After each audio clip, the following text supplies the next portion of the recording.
Hey there, friends. It's Bill MacDonald, the reading and writing doctor here. Today, when I was looking over some high school reading passages to prepare for a training with some students at the end of the month, I was noticing the editing portion that there were several questions that were related to punctuation with commas that were getting extremely low scores. So since all of you from third through eighth grade are going to get possibly some field tested items in editing, and all of you in ninth and 10th grade are going to have 9 questions in editing and 9 in revising. I wanted to go over these at least for what I'm going to call comma crazy questions, because if your kids just knew some simple facts, some information about punctuation uh, based on these strategies I'm going to share in this video today, they would do a lot better job on the field test if you're third through eighth grade, especially fifth grade and higher, because some of them involve semicolons and they're not going to more than likely give a question involving a colon or a semicolon to a third or a fourth grader, comma, but they will do that with uh, typically fifth grade and higher students. So pay close attention to the suggestions that I give based on editing questions, especially when it comes to punctuation with commas. And I'm going to show you a couple of things. For those of you that have been to my trainings, you'll have these materials as hard copies. Some of you that have not have purchased them through my website, or you have gotten the digital copy and at least you have them online. So if you don't have any of my materials, then message me and I'll send you a link. But if you have them, I'll tell you which pages to turn to so that you won't have any trouble finding them. So let's take a look at these 4 questions and a suggested way to solve them. Now, the first one, questions 1 through 9 in a revising ninth English end of course 1 and 2 are going to be on revising, where you're fixing the content. You're improving the content using the acronym ARM by adding, removing, replacing, or moving content around, whether it's a word, a phrase, a transition, or a sentence. When you're doing editing, it will be with cups with 2 S's.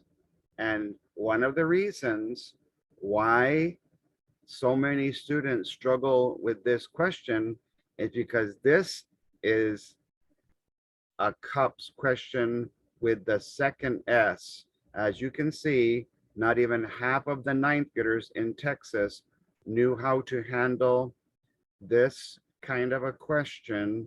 So we're going to check and see whether it's a comma problem, a colon, a semicolon issue, but take a look. I underlined the word correct.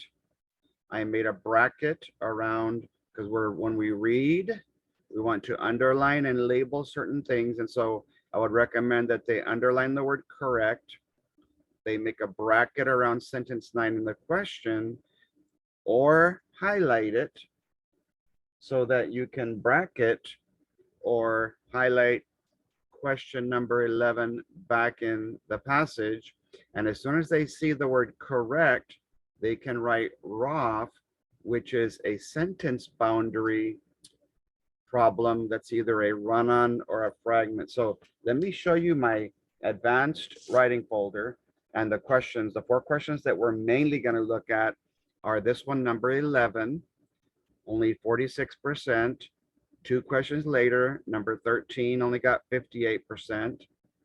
Few questions later in the other passage, 57% for number 17, and the very next one only 55%. So if you can get your kids in editing to follow these suggested recommendations, your kids will have much less problems. So take a look at my 21-22 advanced ELAR writing folder for all students in the field tested portion in 3rd through 8th, and for the 9 questions in 9th and 10th grade. So CUPS has to be capitalization, usage, subject verb agreement, punctuation, where you have red to stop the sentence, and yellow commas, apostrophes, contractions, colons, semicolons, or commas for dialogue. So we're going to be addressing many of these yellow punctuation marks. Spelling, when you see, say, hear, listen, think, look up, and write the right answer. And the one that is most often ignored is the second S, called sentence boundaries. What are we looking for? Sentences. Check for run-ons, fragments, comma, conjunction problems.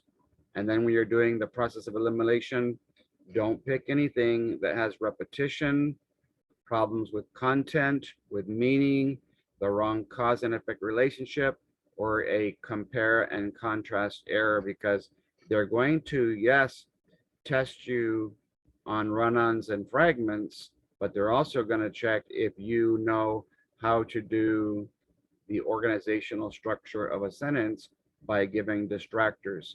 So here you go. Number 2 says, what is the correct or best way to write sentence singular? We underline correct or best, and we would label ROF, run-on or fragment. If it says, what is the correct or best way to write sentences, blank and blank, that's plural. So that means it's either a SAF, that the first sentence they're asking about is a complete sentence, a complete thought, and the second one is a fragment, the SAF, or that the first one is the fragment, missing the subject or the predicate, and the second one is the complete thought. So what they're asking for is this second one. Almost all of the questions are going to be like number 1, where they'll ask you about a change or a correction, and you'll underline change, correction, and you'll label CUPS, which is only one of the first 4 mistakes. So let's take a look. They want us to look at sentence 9. So when people ask me, Mr. MacDonald, should I read the entire passage when it comes to editing? Well, the questions from this passage are only asking about sentence 4, 9, 26, and 29. And at the most, you would only need to read the sentence before or after the highlighted sentence or the bracketed sentence. You notice the ones that we're going to talk about, I have brackets and highlights. So the answer is no. It's a waste of time because you're just trying to improve the conventions of the sentences they're asking about on editing to read the entire passage. So that's going to save your students possibly at least an hour because of the 2 editing passages that they're going to get. So let's take a look at the one they're asking. So we labeled the passage with brackets. We even wrote question 11 so that we don't get confused, because question 11 is asking about sentence 9. And if you look down below, question 11 is not asking about sentence 11. So that's one way to double check. So let's read this out loud. And if you watch me in the corner, I'm going to make editing visual, verbal, auditory, and kinesthetic. Capital.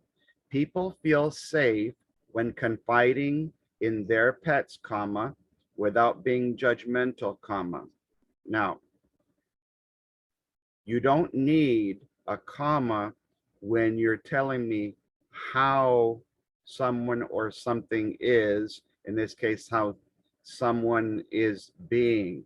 If you were to start with without being judgmental, capital, without being judgmental, comma, people feel safe when confiding in their pets. And then you could put a period and a capital here possibly, or a semicolon and then continue. A pet will often sit compassionately by its, not it is owner, the singular possessive owner's side for as long as is needed. So this is a comma problem because you would only need the comma here if you were starting the sentence with the how statement. So if you were to turn in the binder to page 160, it came up with what I call a SpiderMan 2 sentence structure phrase. It says introductory phrases with commas, or it could also be for dependent clauses, complex sentences that have a dependent clause has a subject and a predicate followed by a comma and then an independent clause. But an introductory phrase that's short with 4 words or less. If you remember this little saying, to start with how, why, where, oh, as in other or opposite, when, you often put a comma then. So if you're starting with how, in other words, you're moving, let me get this up so you guys can see it a little bit better. If you're moving the how to the beginning to start with how, then the rest, you can put a comma.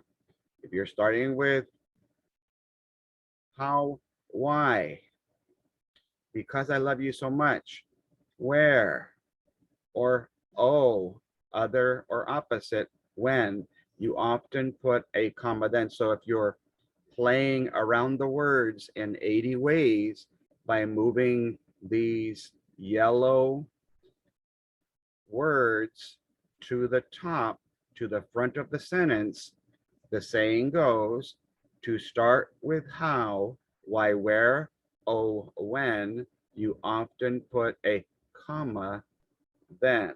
So when I flip back 2 pages in the binder to page 158, there's several examples of starting a sentence with how, why, where, and when. So in a very quiet manner. That's doesn't have a subject or a predicate, but because you're starting with how you do something, and it's got enough words. If it was very short, a very short phrase, the comma is optional. Comma. Marie walked up to her teacher apostrophe s desk to ask a question, period. Very politely, how? Politely. And kindly, because you're doing things how in 2 different ways, you can put those 2 hows together and then put the comma because you're telling me how they're doing it. So when you say that Maria walked up to her teacher's desk to ask a question in a very quiet manner, because you're telling me how at the end, you don't need the comma. Capital, my friend helped the old woman with her groceries very politely and kindly.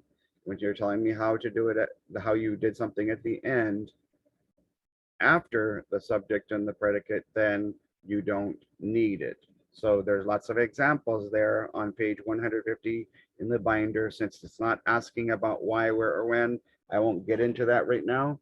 So that's the problem with this one. Let's take a look at the choices and we will see what we see. 10% chose, and I'll put on my glasses so I can read a little bit better. Capital. People feel safe when confiding in their pets, semicolon. That means an independent clause is coming that supports what we just wrote without being judgmental. Since that's only telling me how, I cannot choose one that is a fragment. Even though the second sentence is an independent clause, I have to eliminate letter A because of that fragment in the middle. Capital B. People feel safe when confiding in their pets, comma, without being judgmental, semicolon. Since you still put the comma there and it's not in the front, you don't need that comma. We get comma crazy and try to put commas where they're not needed. So because of my to start with how, why, where, oh, when, you have to put a comma. Then since we're not starting with the how, we're ending that phrase with the how, we won't need that comma. People still feel safe when confiding in their pets, period. Capital. Without being judgmental, comma, I can do that. A pet will often sit compassionately, comma, semicolon, excuse me. So now I need an independent clause. By its owner's side, where? For as long as needed. A when. Since that's only telling me a where and a when, this is a fragment. And so you would need to have that in the front of that phrase right there.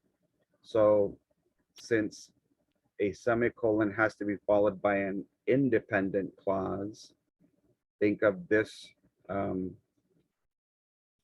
independent clause as shirt or pants in a situation. All right. So that means we've already eliminated 3 answers. So that means something is done correctly on letter D. Capital. People feel safe when confiding in their pets, semicolon. So now I need an independent clause, but because we're starting the second one with the to start with how, why, where, oh, when, you often put a comma, then there'll be an independent clause. Without being judgmental, that's my how statement. A pet will often sit compassionately by its owner's side for as long as is needed.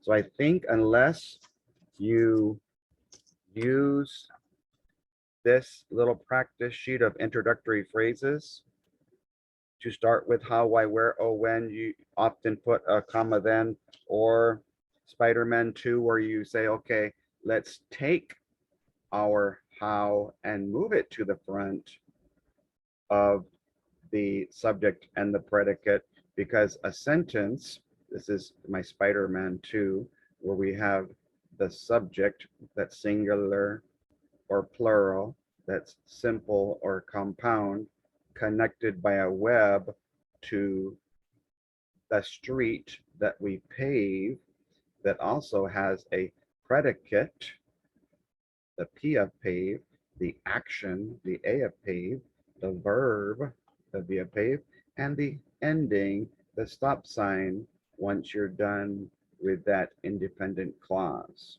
Okay, so because the correct choice moved the how to the front, it became an introductory phrase, and you needed to place a comma.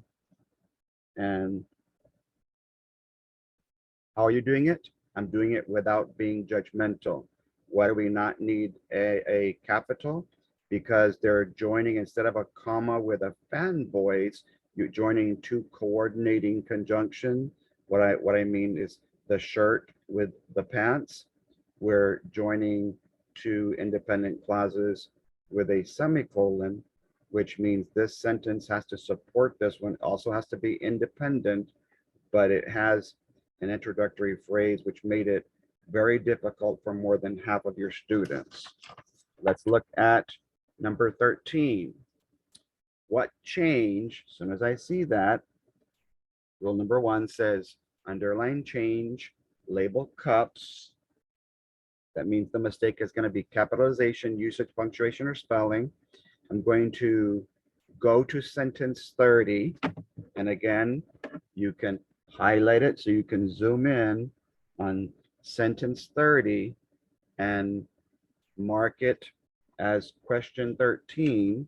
So let's do that. And let me see, it only got 58%. So barely more than half of the students knew how to look at sentence 30. And I believe I've already highlighted it for you. So let's take a look and see what happened. Let me go ahead and visually do my kinesthetic movements. Capital, as capital French poet, capital Anatole, I'm not sure if that's the correct pronunciation, capital France said, and so right here, I see we're getting ready to use dialogue. And so if you look at my mouth, before I talk, some of us have dimples here, then we have a mouth, and then we have some other dimples. So what the students need to check is, do I have my opening and closing quotations that are sort of like my opening and closing dimples?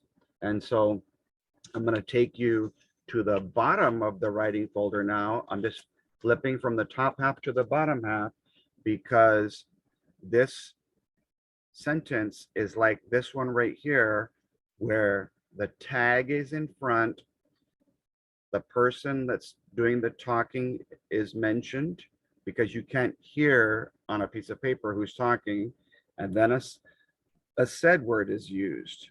And so if you look closely at this sentence, there's what I'm going to call 5 c's. Comma, quotation, capital. That's 3 c's that have to happen right in a row, and one of those 3 c's are missing. I love this school. Closing, close the sentence with a stop sign, and quotation, because my mouth stopped moving. All that came out of my mouth was those 4 words. So with that in mind, here are the other methods that you might see that in an editing passage. With that in mind, comma, quotation, capital. So in this case, the comma is correct, the quotation is correct, but the capital is missing. So we need to change until to capital until. Let's take a look. And there I marked the 5 c's, change until to capital until. Apparently, not enough students are practicing capitalization and punctuation with dialogue, which I call the 5 c's. So you might want to save this video somewhere to help you out. Let's take a look at a few more, and then we'll be done. What change, cups, underline, if any, should be made in sentence 25? So again, we can highlight, because you're allowed to use highlighters. One of them I've labeled, and so if you hold your students accountable right now this year, when you just have to give the answer, well, they might, they're not going to, there's going to be 25% at least where they'll say what change need to be made in sentence 25, and it's not going to have the answer choices. So you're going to have to say what the answer is, and then you're going to have to say where in sentence 25 the change has to be made. So this would be the textual evidence, the problem. And so this sentence didn't have a mistake, but the students were trying to force a mistake in there. And so there's still going to be changes that are not needing to be made. And so you have to be very careful. Don't be one of those teachers or administrators that say never pick no change, because every year, at least on 1, 2, or 3, now that we have 3rd through 8th grade, every year there's going to be some no change needed. So let's find out why we didn't need to make a change in sentence 25. And I believe it's going to be using one of the rules. So as you see again here, the only other 2 sentences that they're asking about is sentence 8 and sentence 10.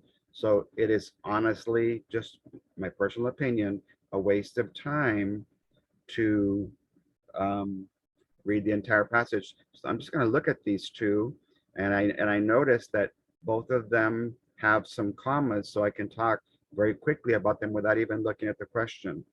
Capital, she promised her mother that she would succeed, comma.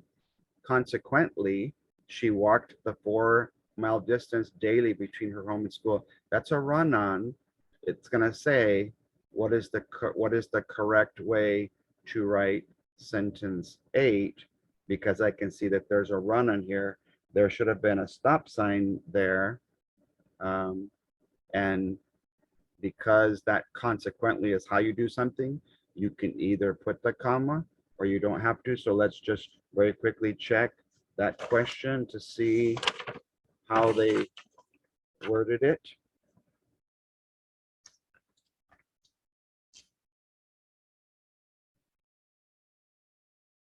Capital, she promised her mother that she would succeed, period. Consequently, how she did it, comma, she walked the 4-mile distance daily between her home and school.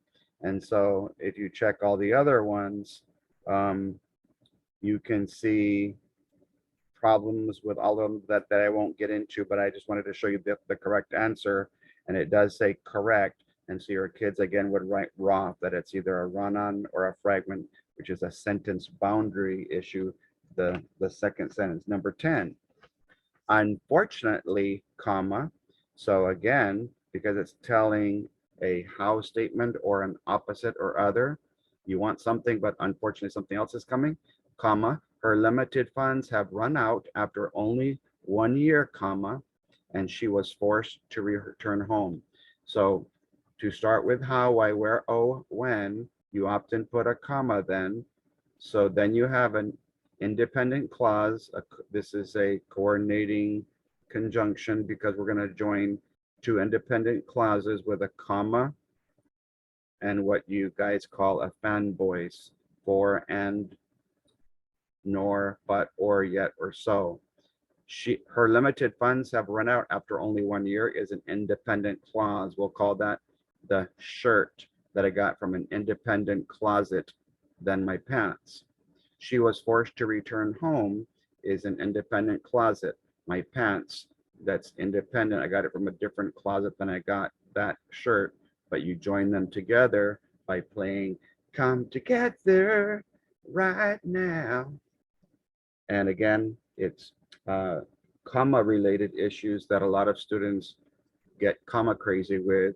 They don't know how to put commas after introductory phrases, or they possibly don't know how to join 2 independent clauses with a comma and one of the fanboys.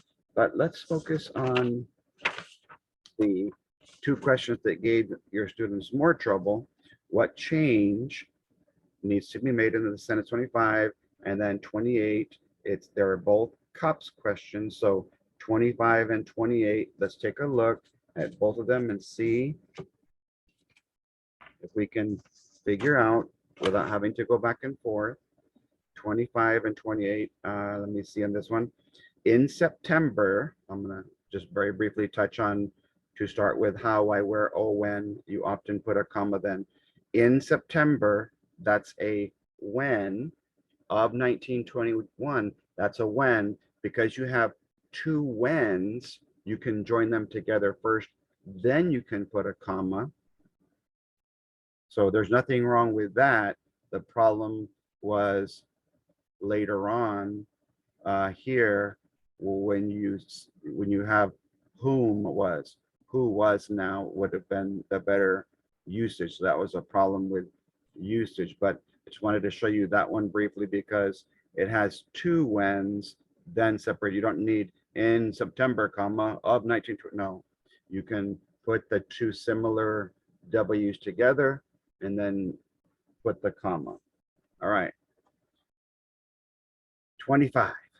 It's a CUPS question. Capital. Tragically, comma, to start with how, why, where, oh, when, you often put a comma then. Tragically is the how. During a Florida performance in 1926, during a Florida performance, that's a when. In 1926, that's a when. So since you have a how, you can put a comma. You have two whens in a row, you can put another comma. Now you have those are introductory phrases. Coleman died when her plane experienced a mechanical failure and crashed. Because the plane did two things, experienced a mechanical failure and it crashed, you don't need a comma because the plane only did two things, what you might call a compound predicate. It was experienced a failure and crashed. So there was nothing wrong with this sentence because it correctly followed the rules of to start with how, why, where, or when, and when, you often put a comma, then your introductory phrase, okay? Let's see what's wrong with 28.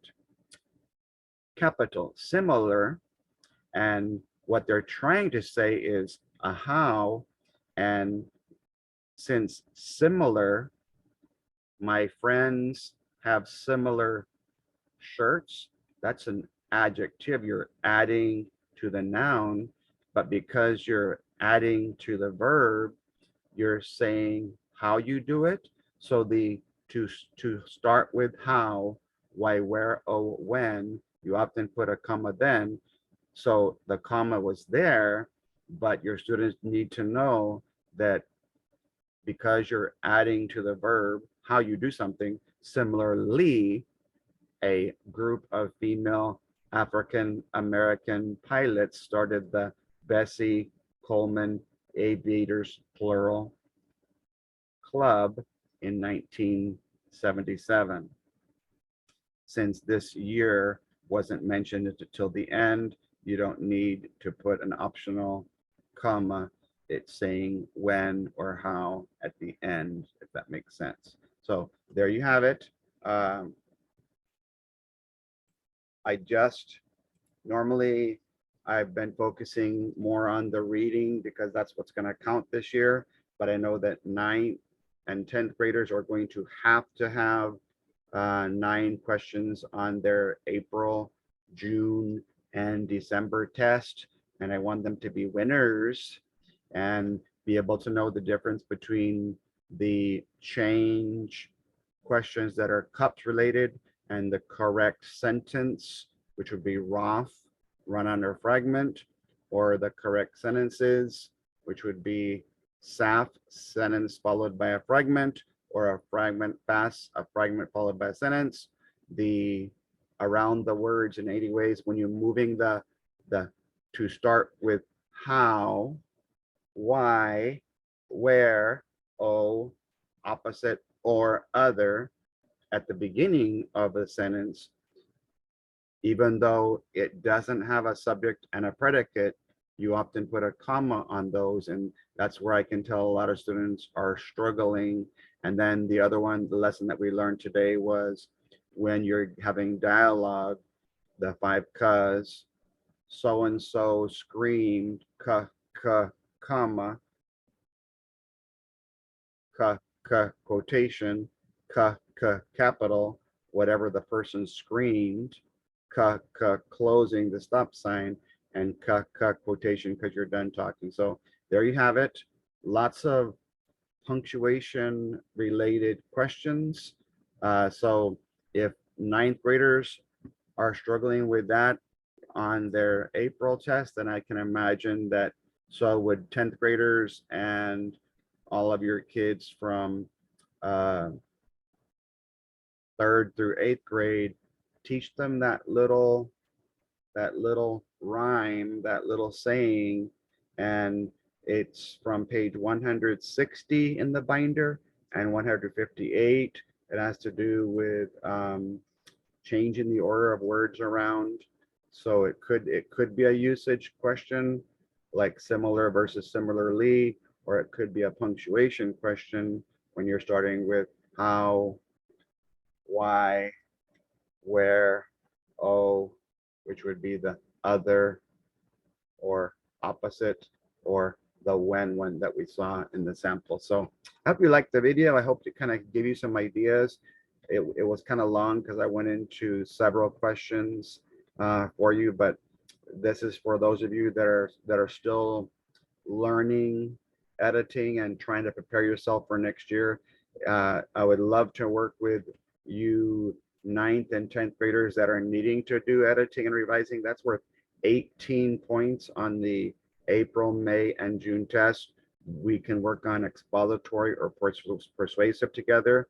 I've got tons of trainings with 9th and 10th graders before the April test, getting ready for the June test for retesters, and that fall that in the fall for the December, and lots of trainings that I've already been setting up with schools as we transition to the short constructed response, uh, the short answer, where you don't just tell me what the answer is. You have to tell me where the answer is at in the passage, and then give me some specific evidence from that sentence or from that paragraph or from that scene or that line or whatever they're asking you about. So hope you're enjoying your spring break. I just felt like I needed to take a moment and share about those questions that I saw the percentages were just too low.